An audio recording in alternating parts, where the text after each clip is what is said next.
Alright, hello everyone, my name is Shep, welcome back to the Butcher's Circus, and today we are going to be watching a match between myself and brynbestgirl.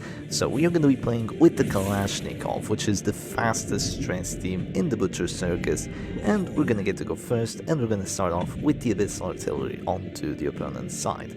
So, the Kalashnikov has a doggy with the Houndmaster, and my opponent has two riposts and a team with two virtue chances, as well as the glorious standard on that Crusader, as well as the inspiring cry. So already this wasn't looking too good for me, so my game plan was, your game plan, as it always is, on the Kalashnikov, which is apply the most amount of stress as quickly as possible, and you'll just win. Sure, your opponent has a stress seal, but if you just keep spamming stress onto their side, everything will be okay.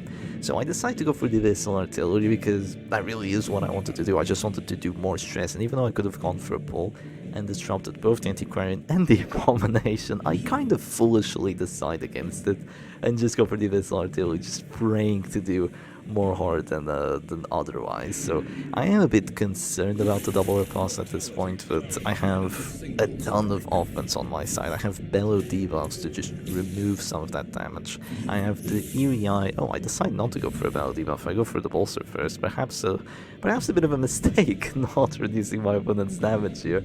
It has been a day since I played this match, but it was quite an exciting one, so that's why I'm doing some post-match commentary on it.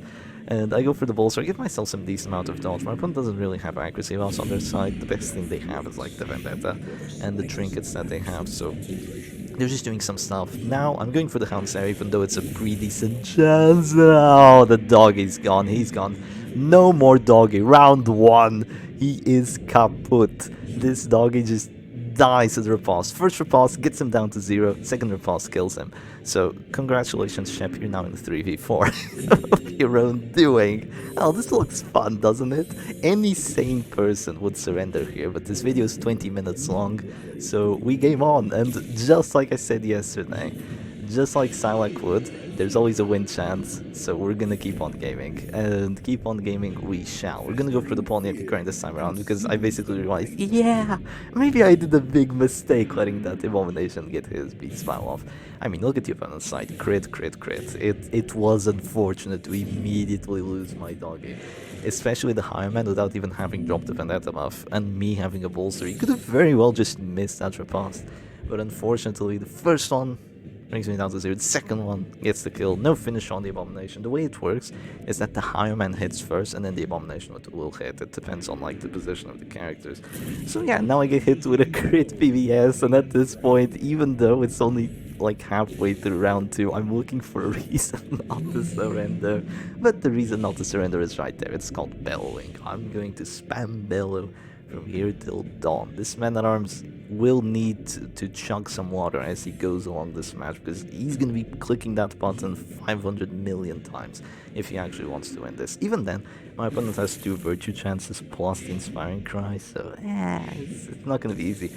But one thing I do have in my advantage is that their offense is not that good. The Antiquarian is not a very good offensive character for a damage team. She's kind of wishy-washy into what she wants to do. Sure, she can drop regen, but then you're not doing damage. She can drop festering vapors, but that's kind of delayed damage. And look at me, I'm looking for a reason not to surrender. You can see me hovering over it. You sure I can go for the pull, but then they just drop inspiring cry and all my horror is gone. And yeah, this looks terrifying. This does look terrifying. They still have all their moves. My Abomination is gonna drop to death store soon after like another duelist advance or something of the likes. But yeah, the thing I do have going for me is the fact that I have bellows and the fact that I have protection on my front line, because I am a member of the class of the Beast Gang. So you bring the trinket, you give yourself an extra 4 HP, you give yourself an extra 10 prot, and stress when you actually go for the melee moves. So it's not a fantastic trinket, but it makes the Abomination less like a highwayman less like a bounty hunter in terms of defense, and more like a crusader, and that's really good. There's a massive difference between the two, so it is a very nice thing to have in the Abomination, especially when you desperately want to transform with him twice. So now my opponent goes for the regen. I don't have any duty to counter it. My opponent's characters are never gonna drop to this door. They still have the stress seal there on the Crusader. The Crusader has lost a fair bit of HP though, so I could potentially get something going, but you know what's gonna happen? I'm just going to keep pulling. I have the Occultist, I have Eerie Eye, Fleshbound Grimoire on this Occultist, so guaranteed chance to pull the Antiquarian. Even if she stealths, I have the Eerie Eye, meaning that it doesn't matter. She stealths, I'm just going to pull her again. I can ignore the stealth with the Eerie Eye, which is something that is actually quite cool. Shieldbreakers love to do it as well. They just bring Eerie Eye and Puncture and Antiquarians, Grave Robbers, basically all these characters, which if only there are two, but these characters that like to be in position 4 and have like an Abomination, so in case they get pulled, they just take cover / Shadow Fade, and then the Abomination's back into position. You just bring the Eerie Eye and completely deny their game plan. Unfortunately, bringing Eerie Eye can have some downsides, like the lack of tankiness and all that, but since my opponent doesn't have any pulls, since they don't have Sniper Shot, they don't have their own punctures, they don't have like a Jester with Finale, my Occultist is free to spam his abilities, and already this is looking much better than it was before. The stress has added up, the Vendetta is finally being dropped, but it's 4 rounds in, and don't you consider that maybe my opponent could have just gotten a kill there on my Abomination? Sure, he's already transformed twice, so the kill wouldn't have been quite as amazing as it would have otherwise been. But it seems like they're trying to play the long game, and playing the long game really isn't something you want to do with the Kalashnikov, like, whatsoever. You do not want to go into the long game with this, unless you have a Flagellant. If you have a Flagellant, then, you know, this team just falls apart completely. You can have 4 characters versus the Flagellant and still lose. That happened in the tournament, so don't attempt it. Honestly, if Flagellant is a possibility, you probably shouldn't play this team. At the very least, bring Riposte on your Man-at-Arms, so you can maybe still win the 4v1 versus the Flagellant. At least you won't be doing like 1 stress bellows into him. And that's exactly what I do. I bring Retribution on my Man-at-Arms. That's actually something that I feel like I'm the only person doing on the Shep stresses and all the other teams. And this is actually something that I wanted to talk about, because guards suck. They suck. There's so many ways to bypass guards. There's AoEs, there's bypass guard abilities, there's marks. Most importantly, there's stuns, and there's guard breaks. So there's just all these holes in the quote-unquote perfect defense that a guard would be, that unless you specifically trinket for it, like with Numbing Incense, Exotic Snuff, unless you go Numbing Incense, Exotic Snuff, or if you at least like take one of them, then there's really no point just having a guard. There's Vestals with 150% stun chance, there's Shield Breakers that just make you down 2 trinkets. It just feels completely not worth it. Now, the reason a lot of people go for guards isn't even so they can use the guards to like protect themselves from a mark character. You usually just use Bellow in that sort of situation, because the guard just won't work anyway. You're gonna get stunned and you're gonna be down 2 actions instead of using a Bellow, which is a fantastic move. So what the people actually go for is, you go for a guard, you bring Rancid Cure-All so you can't be DOT'd out, you bring Numbing Incense so you can't be stressed out, the guard gives you protection, and at the end of the match, you have a Flagellant and you have a Man-at-Arms. So this is kind of the idea. Then you guard your Flagellant, the opponent probably doesn't have stuns or guard break anymore, because if there's an Abomination, he's expended them. If there's a Shieldbreaker, then, you know, if you're going late game with a Shieldbreaker, you're probably going to win anyway. Against the Shieldbreaker, that is, if you're playing stress. And your opponent will basically just have to push their way through your Man-at-Arms because you have that card. So it is very good for those sort of endgame situations. But you can just bring the Retribution and not do that and be completely fine. So, and the Retribution can allow you to get those 20% death blows, so you always have that risk of having that damage move there, which I do have here. I will go for it. Unfortunately, I don't have the 20%, or rather I do, but I don't get the 20% there on that Antiquarian. You shouldn't really be using this Retribution as kind of a riposte tool. It's good if you're playing against the Flagellant, you're in the final 1v1, because then he hits you, and he hits himself, essentially, because if he tries to exsanguinate you at this store, then at least he's gonna get hurt, then you go Retribution again, and he gets hurt once more. But you shouldn't be using it like at the middle of the match, especially not on a team like Kalashnikov, to just try and do something to my opponent's side. So here, my Abomination, you might have noticed that he survived 2 death blows from a Vendetta and finisher Higher Man, so he's been doing very well. I completely risked it going for stuns, by the way, and not healing my Abomination. I risked it out to a zoo. The reason I did it is because if I went Manacles at that point in time, I would have just lost. So I thought to myself, there's no reason for me to go Manacles here. If I don't take risks, I will not survive this match. I will not win this match. If I am still playing, and if I'm still playing, that means there's a chance. And if there's a chance, that means I need to try and win with it. And that's exactly what I try to do. Of course, my opponent's afflictions will work against me, going for masochistic move forward on that Abomination, as you do. As you do. It is very unfortunate. What can you do about it? My opponent, for some reason, decides against hitting my Abomination. I just say, okay, sure, and I go for the absolution and get a crit on it. I mean, thank you very much. You could have gone for a 55% chance to get the kill there. You decide against it, decide to push my A-bomb. I mean, decide to push my men-at-arms. The reason they did that is so I can't use Abyssal Artillery anymore, so I can't go Beast Spile. And so they can also stun my Occultist. In a sense, it does make sense, but now my Abomination is feeling really well, and he's going to be here for a very long time. And my Occultist isn't dead just yet, so he's going to be dropping more of those Demon Pulls. And even though the enemy Crusader has been dropping a lot of Inspiring Cries, I still have a lot of stress output. Here's the thing about Inspiring Cry. It only clears 33 stress with one stress heal trinket. It clears horror, which is very good. It gives you virtue chance, which can be very good. That Antiquarian had a 60% virtue chance there. She had 2 virtue buffs, but thankfully for me she didn't get it. Yeah, you can see me hovering over it. It was indeed a 60. I think one of those buffs went away just as she got rid of the stun, but it was indeed a very good chance of getting it. But she didn't, thankfully.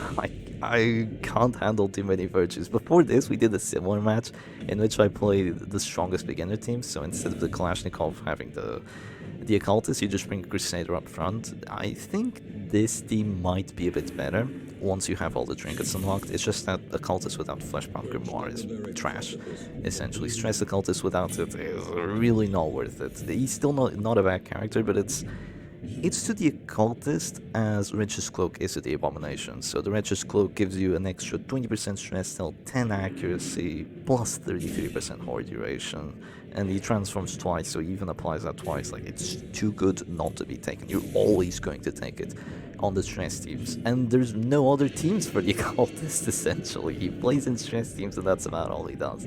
The damage teams with Occultist all feel very subpar, unfortunately, because he's a pretty cool character. I wish he had maybe a bit more survivability. Yeah, a bit more survivability would be good, but then you have to be careful because he might become too strong on the stress teams, so just buffing his survivability for the damage teams might overbuff him in other regards, but you know, that's just game balance. That's in the Witcher Circus and in every other game. So here I am, you know, just keeping my characters at this or praying that they survive. That's kind of what you have to do when you don't have heals and all that. I had the Stygian Embrace on my Occultist, which I hope to use a couple times, but what the opponent does is just defocus the Occultist down. In this situation, having the guard wouldn't have helped one bit. They just go Festering Vapors, which they haven't been doing. They've just been moving back, and I just kept pulling them, which has landed us into this situation where now I have the Men-at-Arms at this door, I have an Occultist at this door, my opponent has 2 AoEs, an Antiquarian which dazes the enemy Crusader. That's a daze, that's powerful. She's one of the only 2 characters that actually daze their they actually daze their allies on act out hit. It's her and the Shieldbreaker. Those dazes, this one might make a difference because now they can't heal. The Crusader can't go for Rally to the Flame on anyone. Rally to the Flame is OP, and now they just can't do it. So they have a choice into who they want to duelist advance. They decide on the Occultist, so rip Occultist. It is unfortunate, but such is the way of the Witcher Circus. And now, since they don't have the Rally to the Flame, I'm free to just drop a Velo here, and that Abomination is dead, because once he clicks, you'll get the horror from being in transformation mode. The Crusader's days. You can see my opponent hovering over the Crusader like, oh, what the hell is this? It really sucks, but that's very good that it happened. I very much appreciate it. So the act out stress from the Highwayman makes the Antiquarian have a heart attack. So now when she clicks, the horror that she has on her will make her have another heart attack, which will kill her. And if that heart attack kills her, things might become very, very good for me very, very quickly. I'm thinking here, do I want to stun the Crusader? Or do I want to move back to go for a Beast Spile? I end up deciding on stunning the Crusader because his move is just too powerful. He has an Inspiring Cry. My stress output has slowed down substantially. Abomination does not have stress output if he's the last character standing. He only has Manacles. He's one of the few stress characters. Oh, selfish first turn pass. Oh, that sucks. But yeah, he's one of the only one of the only staple picks for stress teams that does not have a last character standing stress move, which is unfortunate, but he has manacles, which is also quite good, depending on what you're facing against. So yeah, now it is a 2v2 between Reynolds and Dismas at the end, and as well as Our Daddy and Django Unchained there in the position 1. So one more scream and the higher man goes to Heart Attack, and my man-at-arms goes Hopeless. So it is not the worst affliction to get on the man-at-arms, but it could have self-hits, it could have passes. He's probably not going to live long enough to see it though. My opponent will just go for duelist advance here. It will be a 55 to get the kill, but they don't. They go for the Wicked Slice on my Abomination. It's like, it gets the crit, sure. This match could have... It went really poorly at the start, but my opponent kept giving me chances to actually win, and that was amazing. So here I'm actually going to go for something a bit crazy. Once more, I will not go for the heal. Selfish moves back, I say, fuck it, and I go for the Beast Pile. I get lucky, the higher man is gone. What I wanted to actually do there was go for a stun on the enemy Crusader, pray that I can bellow. I pray that I can bellow their higher man. The Crusader has an act out to do more stress with higher man, then I bellow again, they die, I survive the death on my Abomination, then I just perma-stun. It went even better than that, I got rid of the higher man, their Crusader whiffs the stun on my Abomination, gets hit with a riposte. So now they're at 187 stress, I have the character advantage at last. From round 1, I was playing with a character disadvantage, I was playing 3v4. Now I finally have the character disadvantage, but two of my characters are at death's door and they have Holy Lance. So my opponent actually has the Inspiring Cry. They can use the Inspiring Cry. They have a massive health pool. They have 24 HP left. It's gonna take me at least 4 turns to get through that with the Beast Files. That's considering if I even hit, or if I don't move forward, which I do, unfortunately. My Crusader, my Abomination does have the manacles, and the Crusader has not gone Virtuous. If the Crusader would be Virtuous here, it would be GG essentially, because I would never be able to get the stuns on him. It would be a 50-50 just to land the stun, so I'd probably whiff it rather than it being a 95, and things would be quite poor. So my game plan now is, you know what, I go for the stun when it's almost guaranteed, then I go for the self-heal, and then I can probably win a 1v1 with this Crusader at the end, because I just keep stunning him. He might stun me back, and if he stuns me back, this is going to be horrible, but then I might win through death blows. So the man-at-arms moves forward, Hopeless is just working out really well for me. Here I'm thinking, well, if he does this stress heal shenanigan, I'm probably going to have to Retribution my way through it, but at the same time, if I keep spamming Bellows, he has to keep spamming that stress heal shenanigan. So it is overall good for me. Unfortunately, the corpses are now gone by turn 14. Turn 14, and my opponent can go for the kill on my man-at-arms here. It is a 40% chance to go for it. They can also go for the stress heal, they can go for a stun on my Abomination, but they decide to go on my man-at-arms, and I live, and I don't even get stunned despite it being a 65. It really was unfortunate in some ways for both players. This is just the Ring Mommy toying with us. Speaking of the Ring Mommy, she's not here. We're still in the Shieldbreaker Nightmare background. Let me know if you want to see some different backgrounds for the Butcher Circus. Or rather, yeah, the Butcher Circus. I haven't changed backgrounds in a while because I genuinely love this one. I love, like, the calmer atmosphere it has. Even though it's a nightmare and it's supposed... Normally it's, like, really stressful to have this event in the base game. I wouldn't know. I never played Shieldbreaker in the base game. I only bought her for the Circus, but... yeah, normally it would be very stressful to experience this background in your runs, but for me it just gives me this sense of calm, and it feels like I can focus on the characters more than just the background being too flashy, which the Butcher Circus background is a bit too flashy. It has all these colors on it, all these background characters, the bones littering the arena. It is quite something to witness. I guess the wagon, or like the carriage, is littering here as well, but at last, the Retribution drops that Crusader to Heart Attack, and yeah, there he goes, he's gone, and I somehow win this match despite being down. The character right from the let-go, right from the beginning. Let's have another look at it. Like, I just need to see it. He's there and then he's not. It was hilarious. He was there and then he was not. Here I go foolishly for the Houndmaster. I mean, this is just a me play. I have Houndmaster, I go for it, right? Even though there's extra dodge, even though I can get just destroyed, I go for it. He's gone. It's funny that he does, like, oh, he's at the death's door icon while he's already a corpse. It's hilarious. Double death blow. Double riposte. But you know, such is the way of the Butcher's Circus, but this is a reason to never surrender, because you can still win. Your opponent can make mistakes, you can play quite well, and the matches can turn around, and these are the fun matches that you really want to play, the matches that you really want to win. But anyway, hope you all enjoyed today's video, and I'll see you again another time. Cheers.